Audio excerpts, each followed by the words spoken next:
جانثار ڈرامے کی اگلی قسط میں آپ دیکھیں گے کہ دعا فضا سے ملنے کے بعد بہت بے چین ہے۔ وہ جاننا چاہتی ہے اس کے بارے میں، گھر والوں کے بارے میں، لیکن دعا کے پاس تو اسے رابطے کرنے کا کوئی طریقہ نہیں۔ فضا اتنی جلدی میں تھی، بس اس کا فون نمبر لکھ کر لے گئی۔ دعا بے صبری سے ویٹ کر رہی ہے کہ فضا کب اسے فون کرے گی۔ فضا کے پاس اپنا فون تو ہے نہیں جو وہ دعا سے رابطہ کر سکتی، اور اپنے سسرال میں بیٹھ کر دعا سے بات کرنے کا مطلب اپنے خلاف ایک محاذ کھڑا کرنا۔ اسی لیے وہ تھوڑی گھبرا رہی ہے، کہیں پکڑی نہ جائے، کسی کو پتہ نہ چل جائے کہ وہ دعا سے رابطے میں ہے۔ ایسے میں دعا کو گھر کے نمبر سے کال کرتی ہے۔ دعا، میں خود تمہیں فون کروں گی، تم اس نمبر پر خود کال نہ کرنا۔ کیسی ہو تم؟ ٹھیک تو ہو نا؟ میں اتنی جلدی میں تھی، تم سے مل کر اتنا خوش ہوں، تمہیں دیکھ کر میں تم سے پوچھ بھی نہ سکی کہ تمہارے ساتھ کیا ہوا۔ دعا اسے بتاتی ہے میری شادی ہو گئی ہے، ٹھیک تو ہو نا؟ جس پر فضا پوچھتی ہے تم خوش تو ہو نا؟ تمہیں دیکھ کر تو لگ رہا تھا کہ تمہارا شوہر کافی امیر کبیر پیسے والا ہے۔ اس سے پہلے کہ دعا کچھ اور بتاتی، فضا کی ساس اسے فون پر بات کرتے دیکھ لیتی ہیں۔ اپنے گھر میں تو اس کے فون نہیں، تو پھر یہ کس سے فون پر بات کر رہی ہے؟ فضا فوراً فون رکھ دیتی ہے۔ ساس آگے بڑھتی ہے، کس کا فون تھا؟ مجھے دیکھتے ہی رکھ دیا۔ جس پر فضا ٹال دیتی ہے، رانگ نمبر تھا امی، میں بس کہہ رہی تھی کہ غلط نمبر پر کال کی ہے آپ نے۔ لیکن فضا کی ساس کو تو موقع مل جاتا ہے، رانگ نمبر تھا یا تمہارے کسی عاشق کا فون تھا؟ سچ سچ بتاؤ، کس سے بات کر رہی تھی؟ ایک تو لڑکی گھر سے بھاگ گئی، دوسری ہمارے سر پر تھوپ دی گئی بدنام زمانہ۔ اب تو اس کے عاشقوں کا گھر میں فون آئیں گے۔ آفس سے آتے فراز کے سامنے خوب تماشا لگاتی ہیں۔ فراز بھی چلاتا ہے، بتاؤ کس سے بات کر رہی تھی؟ اب دعا کا نام لیتے ہوئے فضا گھبرا رہی ہے، ڈر رہی ہے۔ دعا کا نام لیا تو یہ گھر والے اسے چھوڑیں گے نہیں۔ سرفراز بار بار پوچھتا ہے، بتاتی ہو کہ نہیں؟ خود فون کر کے پوچھوں؟ جس پر فضا روتے ہوئے کہتی ہے، دعا تھی، وہ ملی تھی مجھے کچھ دن پہلے، اس سے بات کر رہی تھی میں، اور یہاں فراز کے ہوش اڑ جائیں گے۔ دعا سے بات کر رہی تھی تمہاری اتنی جرت؟ کیا کہہ رہی تھی وہ تمہیں؟ کیا بتایا تم نے اسے؟ اس پر فضا کہتی ہے، میں نے اسے کچھ نہیں بتایا، وہ خود ہی بات کر رہی تھی کہ اس کی شادی ہو گئی ہے کسی اونچے گھر میں۔ یہ سن کر فراز حیران، ایسا کیسے ہو سکتا ہے؟ وہ اسے جہاں چھوڑ کر گیا تھا وہاں سے نکل کر شادی؟ یہ تو ناممکن ہے۔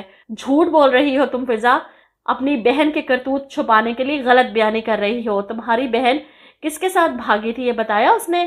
جس پر فضا کہتی ہے، نہیں، بھاگی نہیں تھی وہ گھر سے، میں نے آپ سے پہلے بھی کہا ہے میری بہن ایسی نہیں ہے، اور میری اس سے اس بارے میں کوئی بات نہیں ہوئی۔ فراز اسے دھمکاتا ہے، آج کے بعد اگر تم نے دعا سے بات کی فون پر تو میں تمہیں طلاق دے دوں گا، دھکے دے کر اس گھر سے نکال دوں گا۔ فضا سچ میں ڈر جاتی ہے، لیکن فراز، آپ میری بہن سے ملے بغیر، اسے دیکھے بغیر اس کے بارے میں ایسی اندازے کیسے لگا سکتے ہیں؟ اتنا سب کچھ کہہ دیا آپ نے، آپ اسے ایک بار مل تو لیں۔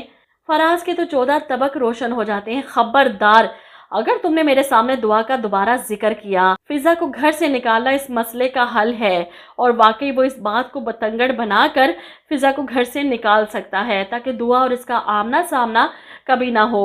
اس کے بعد وہ ترقی کرنا چاہتا ہے، اس کے لیے وہ اپنے نوشیروان غزنوی کی بیوی سے ایک بار تو ملنا چاہتا ہے، اس سے رابطہ کرنا چاہتا ہے۔ وہ جلد ہی کامیاب بھی ہو جائے گا جب نوشیروان غزنوی کو دعا کے ساتھ دیکھے گا۔ پہلے تو چھپنے کی کوشش کرے گا، پھر اپنے کولیگ سے پوچھے گا، یہ لڑکی جو باس کے ساتھ تھی یہ کون ہے؟ جس پر وہ بتائے گا، وہی لڑکی، باس کی بیوی، آج کل غزنوی صاحب کی منظور نظر ہے۔ یہ سن کر تو فراز حیران رہ جائے گا، دعا باس کی بیوی؟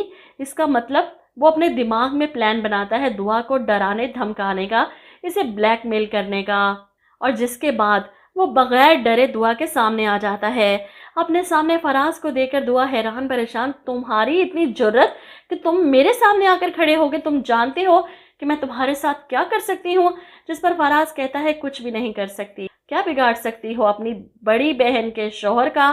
اور تب وہ بتائے گا کہ فضا کی شادی مجھ سے ہی تو ہوئی ہے۔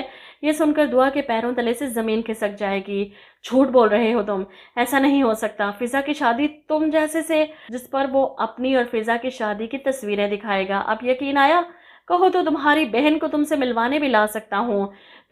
دعا کی آنکھوں میں آنسو، تم نے 2 زندگیاں برباد کر دی فراز، میری بھی اور میری بہن کی بھی۔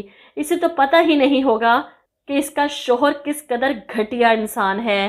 جس پر سرفراز ہنستا ہے بالکل، اور اسے پتہ نہ چلے، اس کا گھر خراب نہ ہو، اس کے لیے تمہیں اب وہ کرنا ہوگا جو میں تم سے کہوں گا۔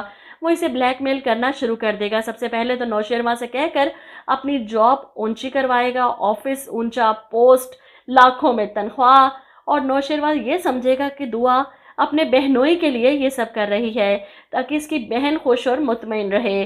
وہ ہر طرح سے فراز کی مالی مدد بھی کرے گا اور فراز بھی دونوں ہاتھوں سے لوٹے گا نوشیروان اور دعا کو فضا کے نام پر، جسے پتہ ہی نہیں کہ اس کا شوہر کیا کرتا پھر رہا ہے۔